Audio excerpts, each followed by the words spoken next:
2012, the United Nations made a grim prediction that by 2020, the Gaza Strip would become unlivable. 7 years later, with the turn of a new decade, where is Gaza now?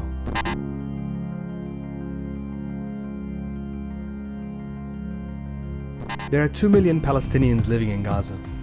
They've been living under military siege for more than 12 years. Access to land, sea, and air are tightly controlled by Israel and Egypt, which means people living here can't work, travel, or trade outside of Gaza without Israel's permission, which is denied for all but the most vital humanitarian needs.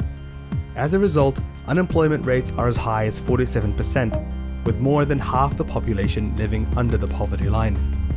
For these Palestinians, it's a situation that is only getting worse.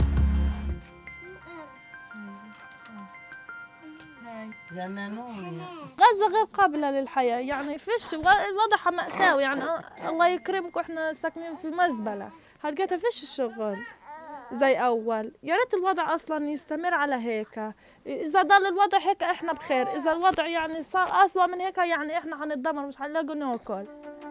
Israel's government placed Gaza under siege in 2007 in response to Hamas being elected to power. It was a move to put pressure on a political and armed resistance movement perceived by Israel as an existential threat, but many saw this as a form of collective punishment.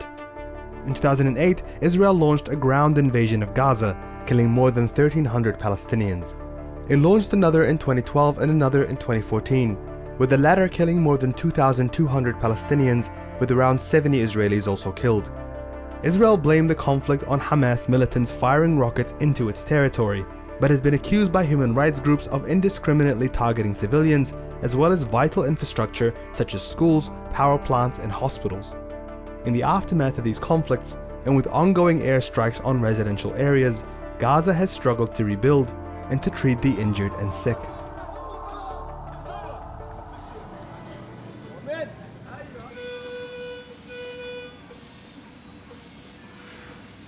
المياه حاليا في قطاع غزة نسبتها حوالي 80% غير صالحة للاستخدام الآدمي حتى ليس للشرب. الكهرباء لا تأتي لقطاع غزة إلا ساعات محدودة. نسبة الفقر تزداد بشكل كبير. المرضى في ازدياد في غسيل الكلى والسرطانات والكثير من هذه الأمراض. الأمراض المزمنة كالضغط والسكري تزداد بوتيرة عالية. فعلا يجب تدارك الموضوع بشكل سريع وكبير، لأنه فعلا إذا استمر الحصار بهذه الوتيرة نحن في 2020 سنكون أمام كارثة حقيقية في قطاع غزة. The number of doctors and nurses per capita has nearly halved over the last 7 years. The World Health Organization says with the shortage of medicine and medical equipment, the chronic shortage of electricity, and the overwhelming demand on medical staff, Gaza's health sector is on the brink of collapse. طبعا بلا شك انه الحصار الواقع على قطاع غزة اثر سلبا على تقديم الخدمات الصحية، خاصة ان هنا في قسم امراض الكلى وغسيل الكلى. طبعا يوجد نقص في المستهلكات والمستلزمات اللازمة لغسيل الكلى، يوجد نقص في الأدوية الضرورية لهؤلاء المرضى، كذلك يوجد نقص في قطع غيار الأجهزة، وبالتالي أضاف عبء أكبر علينا وعلى المرضى.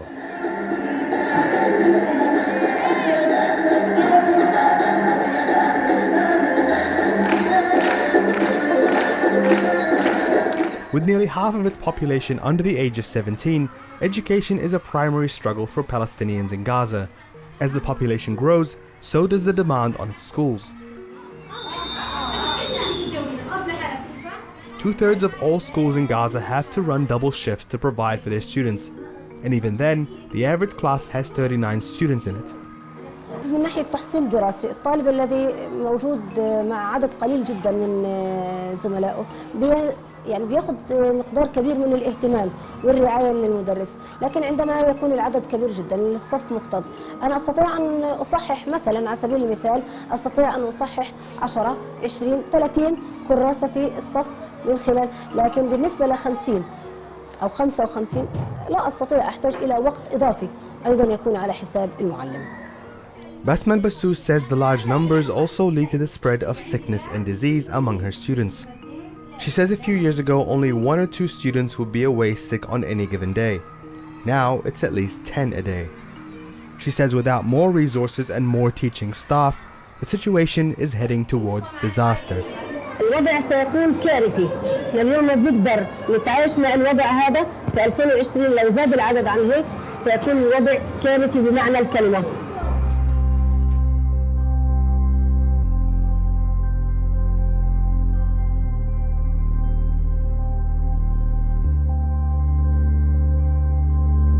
Trapped in a cycle of war and poverty, the people of Gaza are stuck, unable to rebuild, unable to leave, at the mercy of the powers that control their borders.